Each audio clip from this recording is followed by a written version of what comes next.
محمد وآله الطيبين الطاهرين. Assalamu alaikum wa rahmatullahi wa barakatuh. So we're going to do Sura Al Abasa today. My goodness. So Sura Al Abasa is part, like I said, we started with Exiled Corner.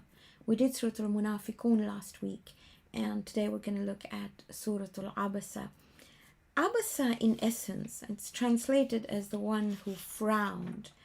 But in essence, it is a slight scrunching up of the forehead. There are many different ways in showing one's perturbance, but this is the mildest way of showing that you are perturbed or you are disturbed. It's like you don't see it on your face, you don't see it on your eyes, but it's a natural consequence that your forehead, you will find a few lines on there. And this is where the name Abbas comes from. One who is perturbed when he sees the enemies in the battlefield, or the enemies of God. So if your Abbas is a little bit angry, then you know what? This is where the name comes from. You've called him Abbas from Abasa. We've divided the surah into 5 sections. Now, although you've got the 5 sections on your screen, and you've got your 5 sections that we sent over to you, I'd like you to hopefully write this down. So you would put, on the first section, you would put VIP. Very important person. Just put VIP and you'll understand what I'm talking about when I get there. In the second section, you'll put VIM, which is very important message. In the third section, you'll put VIT, very important task. On the fourth section, you will put VIS, very important sustainer, or whatever you want to call him, but I'll call him sustainer. And the fifth section, you will put VIA, very important accountability. Okay, so VIP, VIM, VIT, VIS, and VIA, and you will get the gist of it as I go along. This surah is also known as Al-Sakha. Al-Sakha comes from Ayah 33, when Allah talks about it's a piercing cry. It's so loud that it deafens your ears. That's Sakha. You know, when you hear something, sometimes when the alarm goes outside and it's so loud, sometimes when I'm doing some recording and the recording is so loud, it pierces my ears, it rings in my ears. That's Sakha. And when we come to it, we'll understand. The surah is also known as Al-Safrah. And I'd like you to remember that one because that's quite important. Safra is Ayah 15, if I'm not mistaken. And it comes from Safar. Everybody knows Safar is. It's a journey. And in a journey, you unveil new lands. Safir is an ambassador who unveils the country to the other countries. His country unveils to other countries. Here, Allah calls Safara the angels who unveil the revelation to human beings. So the surah is also known as Al-Sakha and Al-Safra. Okay. So now we're going to start looking at it. But before I look at it, I want to talk a little bit about the history of the surah. You've got a focus here on, let's look at the focus quickly. It's basically telling you that the very important person, the VIP, is the blind believer. So here it's actually talking about Abdullah ibn Maktoum as opposed to the elite of the Quraysh. And if I were to summarize this surah, it's really talking about ungratefulness and arrogance, or independence that the human being goes through. I went through this with you, as did you know, the benefits of recitation. It's success in all endeavors. If you want success in any tasks, recite Surah Al Abasa. But we're going to look at the focus of the surah, which, why it's called Abasa, is because of this first section. Now I'm going to talk about a story so we understand it. Now imagine the Prophet. Imagine the political assembly of the Quraysh, the elite of the Quraysh, who saw the Muslims as a bunch of rebels, who really wanted to annihilate the Muslims. Now they suddenly decide that they will come and talk to the Prophet. Now, the Prophet wanted to talk to them to make them understand what this religion was. Remember, all messengers have got extreme rahmah. They don't differentiate between rich and poor, or elite and non-elite, or people who don't want to listen and people who want to listen. They want everybody to understand the message to reach their full potential. So I'd like you to imagine, in the masjid, here's the Prophet. He's sitting there, or he's near the Kaaba, he's sitting there, and he's got the elite of the Quraysh with him, not the masjid, by the way, it's near the Kaaba, so he's got the elite of the Quraysh. He's sitting there. Now imagine there is a person called Abdullah ibn Maktoum, an amazing human being who always comes and talks to the Prophet. Some narrations say that he was related to Sayyidah Khadija. Whenever he heard the Prophet, he wanted to go and see him. You know, one of those people was so attached to him. So the Prophet is sitting with these people who just about have agreed to see him and talk to him.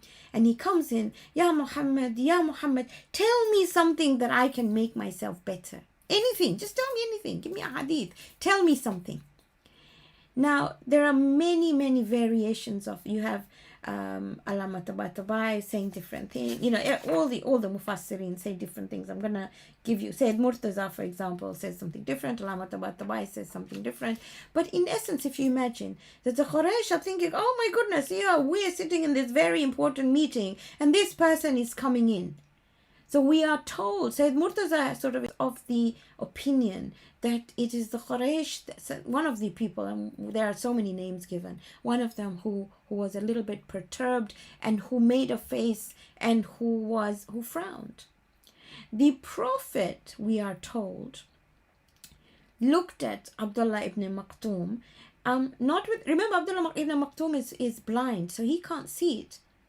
And the Allama Tabatabai says that maybe he thought, you know what, I can deal with you later. Didn't say anything.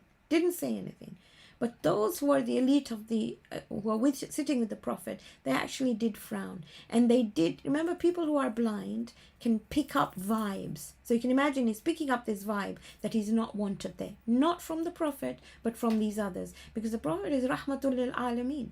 He really is there. Let's see what happens. Now let's see what the surah does. Bismillahir Rahmanir Rahim. Abasa wa tawalla. He showed the mildest form of perturbance and turned back. It could be that the Prophet turned to talk back to the Quraysh, continued with his meeting. He wasn't doing anything wrong, by the way. It could be.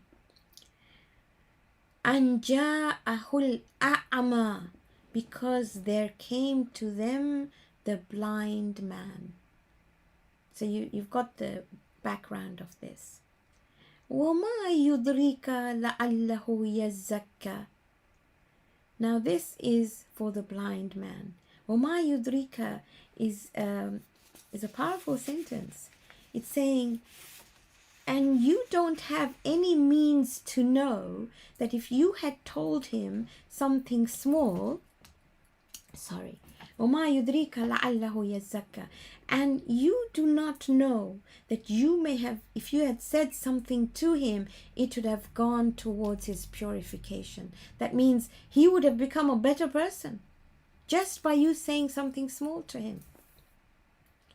أَوْ يَذَّكَّرُ فَتَنْفَعَهُ الذِّكْرَ, or become reminded that the reminder shall profit him. So what does that mean? That means you're telling this person who is so enthusiastic about wanting to learn from you, may have become the greatest of profit to him, reminders to him. You know, sometimes in life, it only takes one word from someone to change our whole perspective of life. So basically what Allah is telling the Prophet here is that this Abdullah ibn Maktoum, whom you talk to all the time, maybe if you had said even one word to him, it would have meant the world to him. It just meant something to him. Now, he's referring to those, the elite of the Quraysh. He says, Amma man istaghna, and those who perceive themselves independent. You know, ghani is someone who doesn't need anyone, who thinks I don't need anyone, I'm independent. But the word used here is different, is istaghna. Istaghna is someone who feels they are above everyone or anything, and they don't need religion, they don't need Allah, they don't need the Prophet. So Allah is telling the Prophet what he doesn't know. He's telling them that these people you are sitting with, they actually perceive themselves as independent. They don't need you. They're thinking here that, we've got everything. Why would we need you? فَأَنْتَ لَهُ تَصَدَّى. Really? You are turning back to them? Sada is an echo. This is an ayah of amazement. So the Prophet is being told, you don't know what's in their hearts. They're thinking themselves independent. They think they're doing you a favor by giving you a meeting with them. They're actually thinking they're way above you, and you are turning back to them. The Prophet wants them to understand that the Muslims are not a bunch of rebels. He's trying to protect the ummah. Okay, let's try and understand that. وَمَا عَلَيْكَ أَلَّا يَزَّكَّى. And there is no responsibility on you, no consequence for you if they don't purify themselves. You cannot change the whole world, O Muhammad. I know you want to. I know you want to make sure that they understand too. But it's not your responsibility. You can only take them to the water. You can't make them drink it. Now it goes back to the blind man. That's why I said we got to understand who the VIP is here, who the important person is here. Allah says, wa amma, and him, man ja'aka, who came to you. Yas'a. You know what sa'i is? Sa'i is to run, to strive, to try. He heard your voice and he ran to you. Wa huwa yakhsha. And he is in awe of you. He is in awe of me. فَأَنْتَ عَنْهُ تَلَحَّى. And you, remember the word there before? فَأَنْتَ لَهُ تَصَدَّى. And you, what did you do? Talaha. Lahu is something that distracts you, preoccupies you. You went back to the meeting. Now, I will stress again, the Prophet was not wrong in going back to this meeting because this meeting was arranged. He was talking to them. This man comes in and interrupts them. This is a meeting he has with them. He's trying to explain to them. But Allah is telling him who is the one he should be giving his attention to. Let's go back again so you understand it. Okay. Abasa wa tawalla. There was a slight perturbance in his forehead and he turned. And ja'ahu al-a'ma, because the blind man came. The blind man, giving him importance. وَمَا يُدْرِكَ لَعَلَّهُ يَزَّكَّى.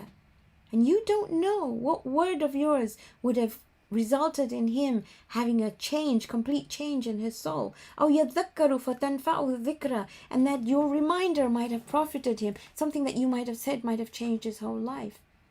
أَمَّا مَنِ اسْتَغْنَى. These people you've got in front of you think they're totally independent. They perceive independence. فَأَنْتَ لَهُ تَصَدَّى. And you went back to them. وَمَا عَلَيْكَ أَلَّا يَزَّكَّى. Really, you don't have to. It's not up to you. It's not your responsibility to purify them. وَأَمَّا مَنْ جَاءَكَ يَسْعَى. But the one who came to you running with enthusiasm, and he was in awe of you and me as the creator. فَأَنْتَ عَنْهُ تَلَحَّى. But you were preoccupied with the others. Now this is why I've named this section VIP. In the eyes of divinity, who is the very important person? The very important person is the one who comes with enthusiasm. The very important person is the one who came running. The one very important person is the one who had khushu, who actually was so enthusiastic about being there. It wasn't the elite there. And this is being told, this is being narrated to those who are sitting there. They're actually told them. Remember, there was a pressure on the Prophet to protect this small group of Muslims from the Quraysh. So he arranges this meeting to be able to protect them. And Abdullah ibn Maktoum comes and says, teach me what God has taught you. Also remember, this Prophet is إِنَّكَ لَخُلُقٍ عَظِيمٍ. You have the best of morals. So you can imagine him coming in. He can't see. The elite of the Quraysh are showing discomfort and they're actually frowning at why he's interrupting their meeting, the Prophet is going back to them. But here Allah is saying, I'm telling you who is very important. You will also see in our salah, we don't have a status for anyone. First come, first served. In the first line, there's no such thing as anybody has any status. Quran says very clearly, Inna akramakum indallahi atqakum. The most honored with Allah is the one who has who is the most God conscious. There's a massive lesson in here for us, absolutely massive. I tell this story to children when I do this surah with them. I tell them of a mom who's crossing a road with her baby. And imagine on the pavement is somebody who's come to pick up your rubbish, your garbage, and there is a suited, booted guy with a briefcase all tarted up. Now imagine as the mom is crossing, a car comes, and when I asked you before the car came or before anything happened, who is more successful, most children will tell me the suited, booted guy who's going to the city. But when that car came and nearly ran that child down, it was the guy who picked up the rubbish that ran to save the child. And after that incident, I asked you, who is more successful in your eyes? And immediately you will say, the garbage man, or the man who picked up your rubbish. And this is exactly what this surah is trying to say. It's trying to tell you and me, there's a lesson in here to say, who is a VIP in your life? Who is the person who is very important in your eyes? What do they do? So that's the first section, ayah 1 to 10. It's a very practical lesson. The second lesson says, now this is talking about the Quran, and I told you VIM, a very important message. And this is actually a rebuke to the elite. A rebuke to the elite in the sense that you're not doing us a favor. You're not doing anybody a favor in that we're not here to sell the Quran to you. I'm not here to sell divine guidance to you. You know, you're not that elite. This is too dignified a message. Now see what Allah says. Kalla. Kalla is like, listen up. Don't think you are the greatest of the people here. Innaha tadhkira. This is an incredibly powerful reminder.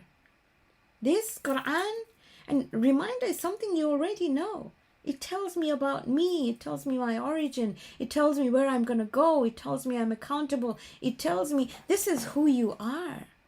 This is what you're supposed to be. So, kalla innaha tadhkira. فَمَنْ شَاءَ ذَكَرَ. So Allah is saying, whoever wants it may take remembrance from it. You can't force it on anyone. You can't force the Quran on anyone. By extension, it's telling the Prophet, you could bang your head against the wall. They're not going to listen. They will only listen if they want to. فَمَنْ شَاءَ ذَكَرَ. You don't have to force it up to them. You don't have to do that. Fi suhufim mukarrama. Sahifa is spread out pages. It is in scrolls, which is mukarrama. Kareem it is such an honored word. It's something that is honored needs to be understood. Something that is honorable needs to be used the way it's supposed to be used. Sadly, we just butt in. Marfu'atim mutahhara. Rafa'a is to raise. It is way up. It is elevated. It is exalted. Mutahhara. It is further purified. And it will purify you as well. Bi'aydi safara. It is written by the hands of the scribes, of those who unveil, who reveal. Right? So, Safar, I told you, and I mentioned that before. Safar, travel, it unveils cities to you. Okay? Safir, an ambassador who reveals his country to you. Safara, angels who reveal these books to you. So Safara amongst angels. Kiramin barara. Kiram is noble, they're noble. Barara, you all know, bir is righteous. Now, for human beings, the word used is abrar. For angels, the word used is barara. Barara means all angels are righteous. Abrar means not all human beings are righteous. They are a group called abrar. So that's something that maybe you want to you want to think about. Bir, barara, abrar. So the second section, very important message, 11 to 16, is actually the status of revelation. So I said the first one, you'll think VIP. Second one, you'll think VIM. Now we're going to look at the third section. And I told you in the third section, VIT, which is a very important task. But now Allah says, you think you're elite? You think you're great? You think as a human being, you're the greatest thing on earth? قُتِلَ الْإِنسَانُ مَا أَكْفَرَ. Now, قُتِلَ الْإِنسان is quite a strong word for Allah to use here. He's saying, may you perish, may you die. How ungrateful, how dreadful is your ungratefulness. How awful is your ungratefulness. He's talking to the elite. So he's telling them, you're so ungrateful. You think what is ungrateful about you? That you're thinking you're independent from me. He's saying, let me take you back. Min أي شيء خلقه. What thing did he create you of? Did he create him of? Min nutfatin. From a drop of najis fluid. From a drop of fluid. خلقه فقدر. He created you and then he made you according to a measure. So the nutfa was so awful that if you found it on a sheet, you'd go wash that sheet up. Min nutfatin, and it's taking you to base. He's saying that's what you're really, really so arrogant about. ثُمَّ السَّبِيلَ يَسَّرَ.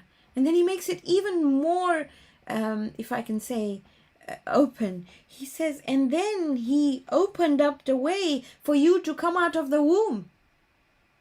You were made out of a nutfa and you came out of a woman's womb. Can you imagine?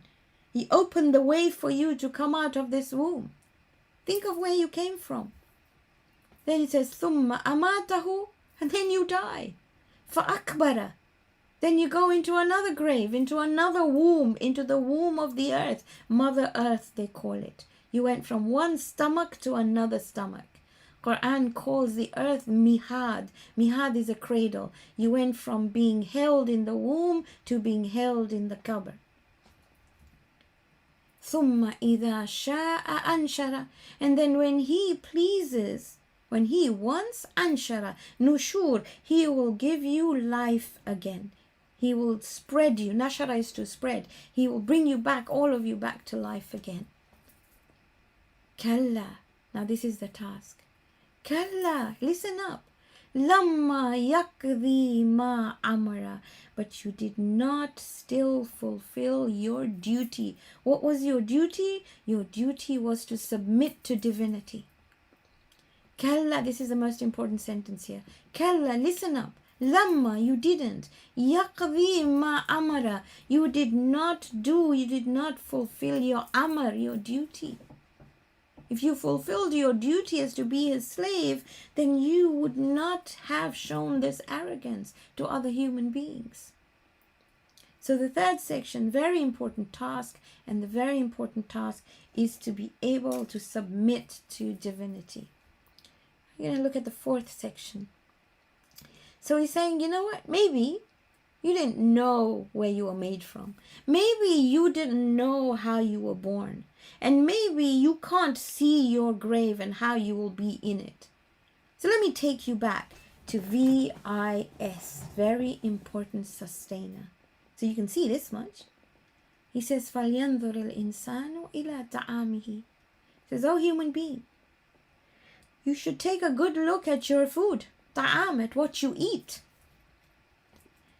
Anna sababna al-ma'a sabba. The first thing we do is we cause rain to pour down heavily, like heavy rain pours down. Sabba is like, it's like the heavens have opened and it's rained. Thumma shaqaqna al-arda shaqqa. And then inshiqaq is to tear open. And then the earth, we tear it open. So rain comes, the earth is torn open. What happens? فَأَنْبَتْنَا فِيهَا حَبًّا. And then what happens is we planted the grain in it. So the soil became soft. We planted the grain in it. The habba, the grape. And then what happens? وَإِنَبًا وَقَذْبًا. So came out of this, you had grapes, and then you had all other vegetables as well. You know, in the Arabic language, qadba is mainly root vegetables. Like it will talk about anything you take out of the ground. Carrots and potatoes and whatever you want to call all your root vegetables. But it will also refer to all basic vegetables. So if you look at this ayah, he's saying, grapes are not a necessity, but vegetables, general vegetables are a necessity. So we gave you what you generally need, but we also gave you some luxury food with it as well. Okay. وَزَيْتُونًا وَنَخْلًا. Goodness. We gave you olives and you gave you the palm tree as well. So Allah is drawing us to the fact that when I gave you sustenance, I not only gave you your protein and your carbohydrate and your vitamins, I also packaged it so beautifully for you. Right? See the way I packaged it? See the way I've given it to you? وَحَدَائِكَ غُلْبًا. And gardens that are overshadowing. Amazing gardens. You know, hadai gardens, ghulba. You can't see any earth. It's all covered. And I gave you all that. وَفَاكِهَةً وَأَبًّا. And I gave you fruits that made you smile. And I gave you grass. Go to a garden, you know. Fruit, I mean, fakiha is Quran refers to Jannah. The fruits in Jannah is fakiha. Fakiha is any fruit that makes you smile. I mean, try to bite into a ripe peach and say you didn't smile. I don't know, maybe you don't like peaches, but you know what? It just makes you smile. And he packages it so beautifully as well. And what does he say? مَتَاعًا لَكُمْ وَلِأَنْعَامِكُمْ. It is something for you and your animals to enjoy. Okay, so this is his sustenance. His food, he says, can you see how I present my food to you? I give you the necessity that you need. I beautify it in its taste, in its look. I don't just give it to you just like that. I give it to you so beautifully. Your need, I even package that really beautifully. And what do? You sit and you're arrogant to people. So here we had sustenance for human beings and animals. In the second section, we had sustenance for human beings, the Quran, right? Just trying to take you back a little bit. So you got very important sustenance here. You had VIS here. VIM, the message was only for human beings. Okay, now section 5. فَإِذَا جَاءَتِ الصَّاخَّةُ. You can imagine this audience. They're told. And when this piercing cry will come. And we read this in the Munajat of Imam Ali, I think. يَوْمَ يَفِرُّ الْمَرْءُ مِنْ أَخِيهِ. When the human being will run away from his friend. Akhi in Arabic is not only a brother. It just doesn't refer to brother. It refers to any sort of friend, any sort of companion. You know, people you like to be with, you like to chill out with. That's akhi. Wa ummihi wa abi. And his mom and his papa. Wa sahibatihi wa bani. And his wife and his spouse. And his children. You see, in life, we normally have 3 groups of people that we tend to chill out with. Our family, our parents, our friends. That's normally what we do. Friends, acquaintances, whatever you want to call them. So all 3 are mentioned. We had akhi, we had parents, and we had family. Family, you know, you've got your spouse and your children, or only your children or your spouse, or whatever it is. So these are the 3 groups that we tend to go out with and we're with almost all the time. Or we call, or we chill out with, or whatever we're doing. And Allah is saying, on that day, يَوْمَ يَفِرُّ.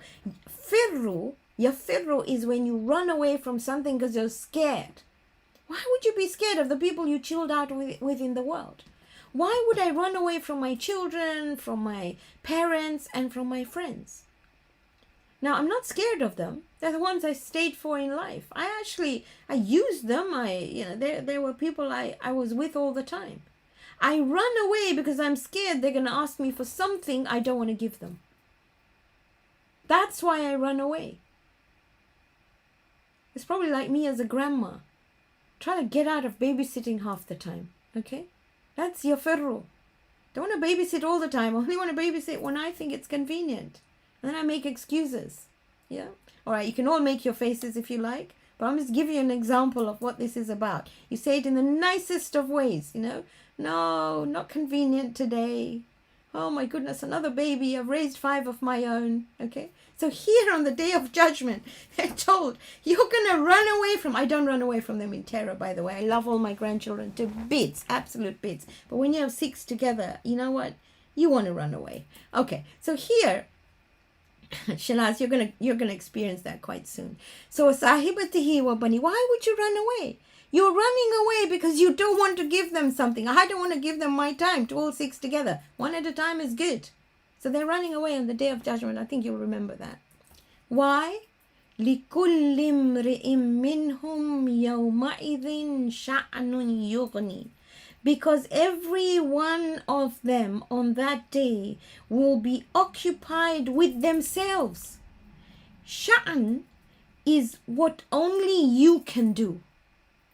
Nobody else can help you with that. Shughul is like really busy. Shu'un is like shughul, really busy. But it's when somebody else can't do it for you. Only you. Kulla yawmin huwa fi sha'n, Allah says about himself. He is the only one who can make the sun rise and the sun orbit and the moon orbit. Nobody else can do it for him. Here we're told, you won't want to know everyone because you'll be too engrossed in yourself. You'll be preoccupied with yourself. So here, accountability. When you're hurting, when something's happening to you, you can only think about you. And that's what he's saying. On that day, you don't want to know any of them. You don't have time for any of them. You don't want to give them anything because you're too occupied with what you have. Now, he talks about that day. وُجُوهٌ يَوْمَئِذٍ مُصْفِرَةٌ. And when you read ayat like that, Allahumma ja'alni minhum. Oh Allah, make us of them. وُجُوهٌ. On that day, there will be the faces, يَوْمَئِذٍ وُجُوهٌ مُصْفِرَةٌ. That will be lighted up. That will be, beaming away. So the first thing is, Ya Allah, this is where I want to be. I want to be illuminated. I want to be full of life, full of energy, not worrying about anything. So, wujuhu yawma'idhin musfira. On that day, days will be bright. Dhahikatun mustabshira. Dhahaka is to laugh. Quran in, I think it's Sura Al Abasa, it says, Alladhi adhaka wa abka. It is he who makes you laugh and makes you cry. But dhahikatun, you'll be laughing. Mustabshira. Istibshar is to be congratulated. They will be laughing because they will be congratulated on what they've done. To be congratulated by your teacher, as my goodness, such an awesome thing, isn't it? To be congratulated by somebody whom you look up to is an amazing thing. Can you imagine? Allah is saying He will congratulate you on having succeeded in reaching your full potential. So they will be absolutely up there, living the dream. They will be really, really happy. And then, don't want to be here. Ya Allah, don't make me of these. Wujuhun yawma'idhin. There will be faces on that day. Alayha ghabara. Ghabara is basically faces that will be covered in dust. They'll have.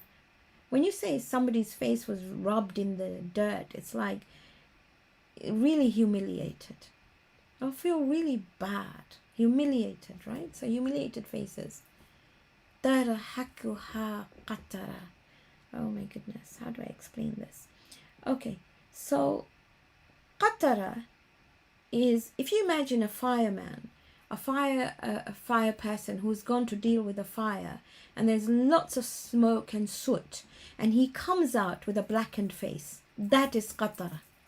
Qatara is when you come out with a blackened face. And when he comes out, you know he's been inside a fire. When somebody comes out with a blackened face, you know where he's been.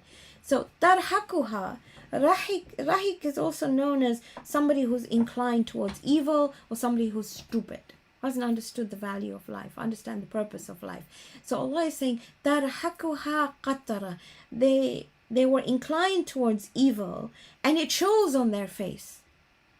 The blackened face, it's a metaphor to say that it shows that they're inclined towards evil. Ulaika, it is they who, humul kafaratul fajara. Now why were they like that? Kafara, because they covered up the truth. Fajara, Fajr is one who tears the limits. That's where Fajr comes from. It tears the night into the day. So a Fajr is one who crosses the line. A Fajr is one who explodes. You know, Fajr is to explode as well. Who explodes when he or she is challenged. So this particular section was VIA, which is very important. That was a very important accountability. Now, I'm going to go very quickly just over these sections so we understand them. So when we think of Abasa, we're thinking of who is the important person, which is the important message, which is the important task, and what is and it's all about accountability at the end of the day. Section 1 looks at VIP. So you're looking at, in our minds, who is a VIP? How do we classify somebody as important? Is it by what they wear? Is it by who they are? You know, we used to have, and I suppose when the center opens, we will have these as well. We used to have these sessions with the interfaith, and this is nothing to do with any committee or any organization, but it was iftar in Ramadan, and because I'm part of the Interfaith Society, I used to go up with them. Their food was elite food. And those sitting downstairs had bichara, you know, normal joka and dar. And those up there, let's take a picture, we take a selfie with this and that and the other. And bichara downstairs, all of us sitting there, you know, really? Are you serious? And this is what Allah is saying. Who is important? Very important person. Okay, let's see. So how do we see people? Section 2 tells you this is a really important message. It doesn't need anybody to verify it, to give it integrity. It has integrity of its own. Then he says, reflect on what your arrogance is all about. Who are you? You know, one knee hurts. One little bit of knee hurts, and we're gone. Let's leave the knee out because it's quite big. One tooth hurts, and you don't want to know anyone. He's saying, is that what you're arrogant about? He says, look at your food. Look at the sustenance. Look how well I give it to you. I package it so beautifully. Even your spiritual sustenance is packaged so beautifully. Quran, just to listen to it makes you feel so good. So he's telling you, how do you give people sustenance? Do you package it well? And finally, you're accountable. And the moment we listen to anything about Qiyamah, in my mind, we should be saying, make us of those who are musfira, dhahika, and mustabshira. Even in our kunut. Make me illuminated, make me be one of those who is laughing on the day of Qiyamah and one who is congratulated on the day of Qiyamah. So that in essence is Sura Al